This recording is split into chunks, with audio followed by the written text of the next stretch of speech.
On January 1st, 1945, in the early hours of the morning, the Luftwaffe launched an attack, driven by a desperate thirst for revenge. Their target, the Allied airfields of Belgium, the Netherlands, and France. The order was simple yet desperate. Destroy as many planes as possible on the ground and prove that the Reich's eagle could still soar over the Western Front. This was to be the Nazis' final attempt to regain the skies they had lost. A meticulously planned offensive, executed with blind faith and secrecy, aimed to catch the Allies off guard. What began as a bold maneuver ended as an aerial catastrophe. The day the skies of the Reich were filled with fire and smoke. This is the story of Operation Bodenplatte, the last attempt by Hitler to reclaim air superiority from the Allies, and the day the Luftwaffe destroyed itself.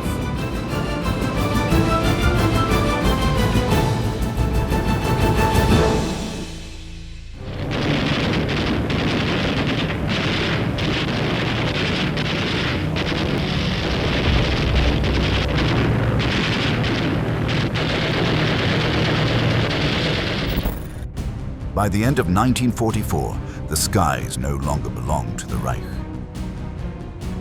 From Normandy to the Rhine, Allied fighters ruled the skies, strafing trains, convoys, and anything that moved.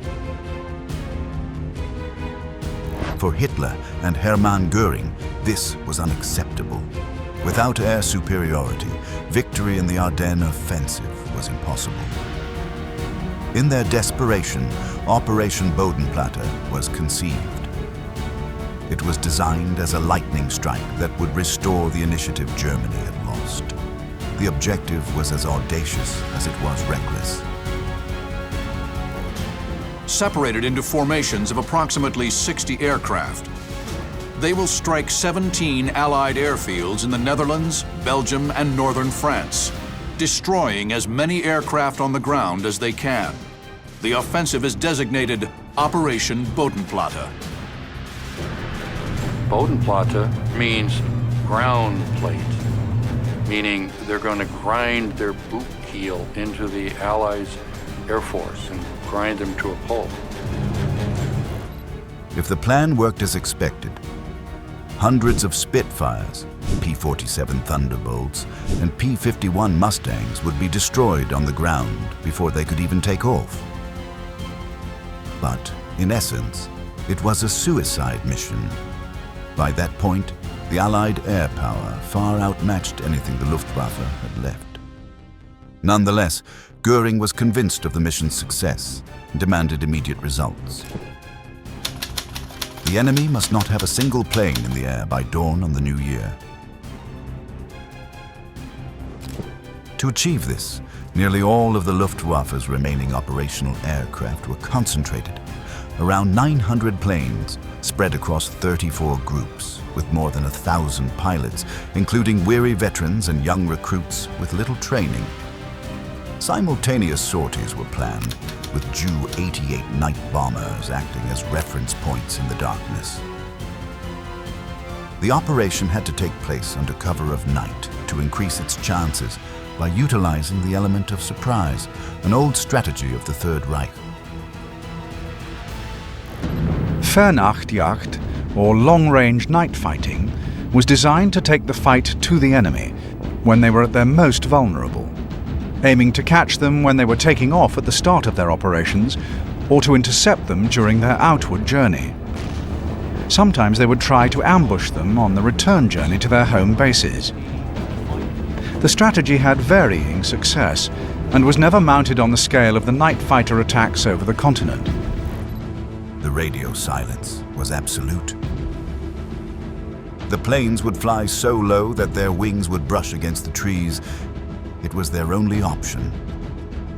And it was enough to raise Nazi hopes amid so many losses. During the night of December 31st, the Reich's hangars became frantic hives of activity. Mechanics worked by lantern light in a climate of tension and exhaustion. The orders were clear. Get everything operational into the air. In many squadrons, even staff officers took seats in the cockpits. Each loss was now a double blow. Not only a plane, but also a commander.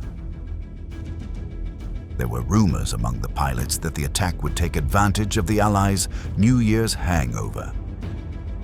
But the truth was different. The date was chosen for a brief window of favorable weather and, of course, for surprise. The Allies, confident in their air dominance, never expected such a large-scale attack in the middle of winter. At 7:30 a.m., the engines roared to life. Fighters lined up on the frozen runways of Duisburg, Bonn, and Twente. Peter Brill, a young pilot forced to fight under the swastika, would later recall the moment of takeoff. The sky was filled with aircraft, as if the Reich still had wings. But we knew that flight could be our last.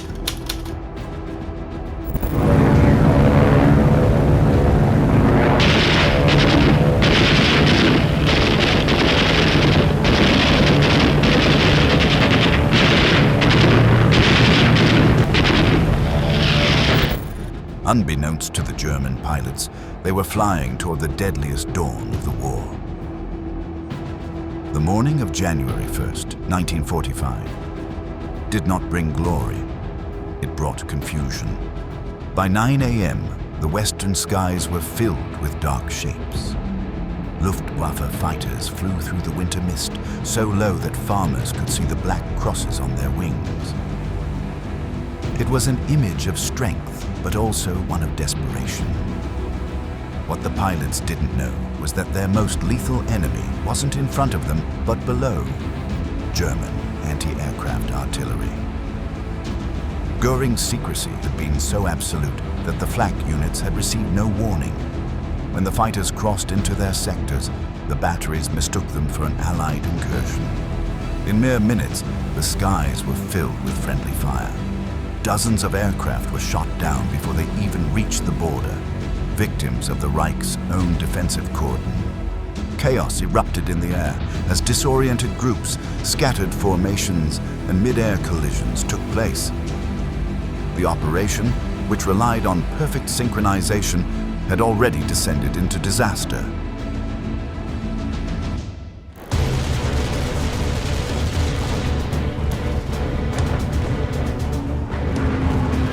One quarter of Bodenplatte's effective strength is reduced by friendly fire. Nonetheless, the Germans press on.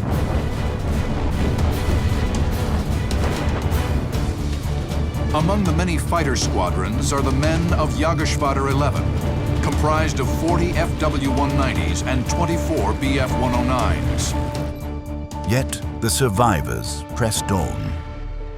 Over Belgium and the Netherlands, the Focke-Wulfs and Messerschmitts emerged from the forests, catching Allied airfields still recovering from their winter slumber off guard.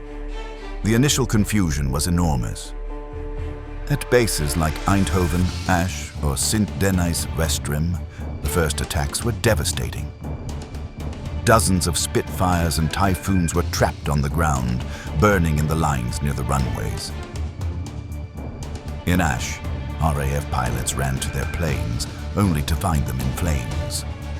Some managed to take off, dodging shrapnel and enemy fire in a desperate scramble to escape.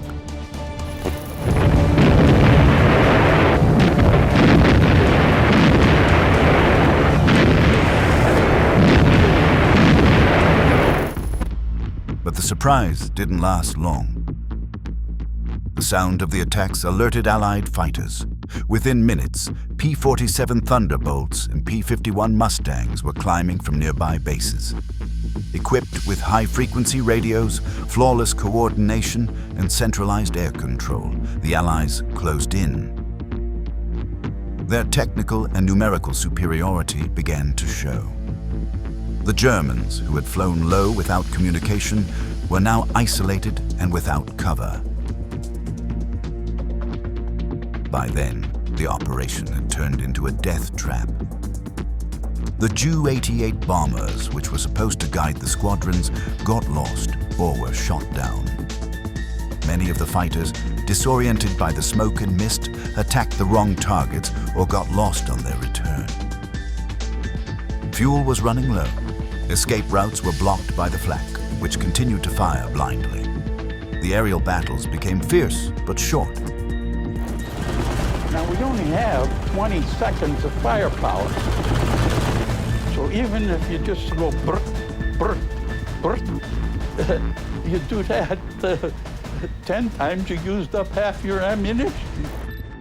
The skill of the few remaining veteran pilots clashed with the overwhelming superiority of the Allies.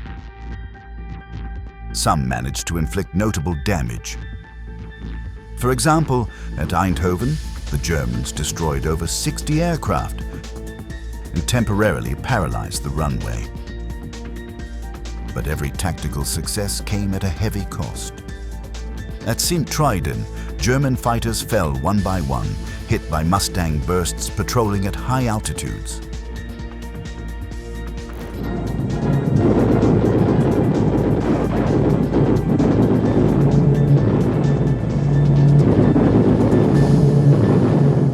On the ground, the devastation was clear. The Allies lost over 100 aircraft in just a few hours. However, the crucial difference was not in the steel, but in the men. Allied pilots, mostly safe on the ground, would return to combat that same afternoon. The Germans, on the other hand, were burning in flames. Captain Siegfried Freytag, a veteran ace, was shot down and captured. Other aces, like Günther Specht or Walter Krupinski, disappeared without a trace. In just 2 hours, the Luftwaffe lost not only its planes, but its soul, the men who still knew how to navigate the skies. By noon, the Allied airfields were operational once again. The skies were filled with columns of smoke and the distant hum of failing engines.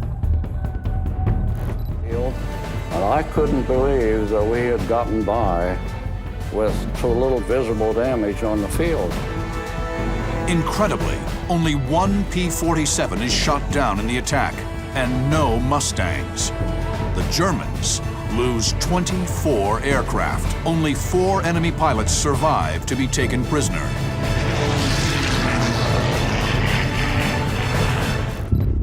Bodenplatte had achieved its objective, but only for a few minutes. Germany had destroyed Allied planes, but in return, it had sacrificed its last generation of pilots. In the skies of the Western Front, the Luftwaffe had just died fighting. By January 2nd, 1945, reports started to reach Reich headquarters. Reports that were a mixture of inflated numbers and uncomfortable silences. In Goering's offices, the initial lines of the reports seemed encouraging. More than 250 Allied aircraft destroyed on the ground, runways disabled, bases attacked successfully. For a few hours, the illusion of victory swept through the Nazi halls. But when the real numbers emerged, the truth was devastating. The Luftwaffe had lost nearly 300 of its own planes, more than Germany could replace in months. And if that wasn't enough, over 200 veteran pilots had died, men who could not be replaced. It was the end of the elite that had survived 5 years of war. Meanwhile, the Allies had lost only a fraction of their air personnel, and their industrial capacity ensured that every destroyed plane would be replaced within days. Bodenplatte had been nothing more than a strategic suicide. It was a battle that I don't see anybody could duplicate, with all those aircraft flying around and not losing a man. It was just unbelievable, just unbelievable. Allied pilots, as they surveyed the scorched airfields, marveled at the ferocity of the attack, but they understood that the enemy had given its last breath in this effort. The bases were repaired quickly.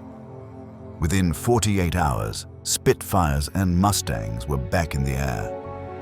Meanwhile, the Luftwaffe was left without fuel, without spare parts, and without trained pilots. Most importantly, it was left without men. From that point on, the skies of the Reich would be completely dominated by the Allies. In the months that followed, the absence of the Luftwaffe was keenly felt. During the bombings of Berlin, Dresden, or Hamburg, only a handful of German fighters attempted to intercept the bombers. Young men, just 16 or 17 years old, hastily trained, flew with no experience, facing entire formations of bombers. The losses were as predictable as they were futile. Bodenplatte had been the final roar of a dying lion. The final year of the war saw no let-up in the Allied bombing campaign.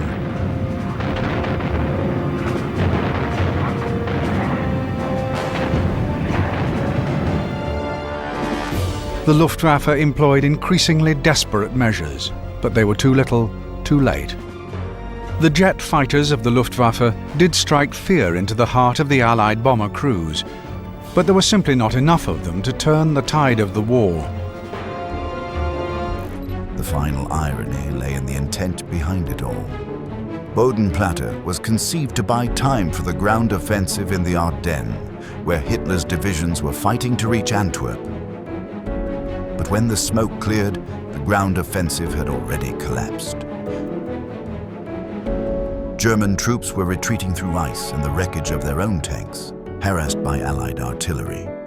The aerial sacrifice had been in vain. The Western Front was lost. In the following months, Göring would try to cover up the disaster, ordering investigations and searching for scapegoats. But within the Luftwaffe, everyone knew the truth. Bodenplatte had been the point of no return. From then on, the Reich stopped looking to the skies with hope and began to look up with resignation. The wreckage of fallen aircraft, twisted Focke-Wulfs and broken Messerschmitts remained for weeks across the fields of Belgium. In their frozen cockpits, the pilots' watches stopped at the exact same time, just after dawn on New Year's Day, 1945. That was the precise moment when German skies went dark forever.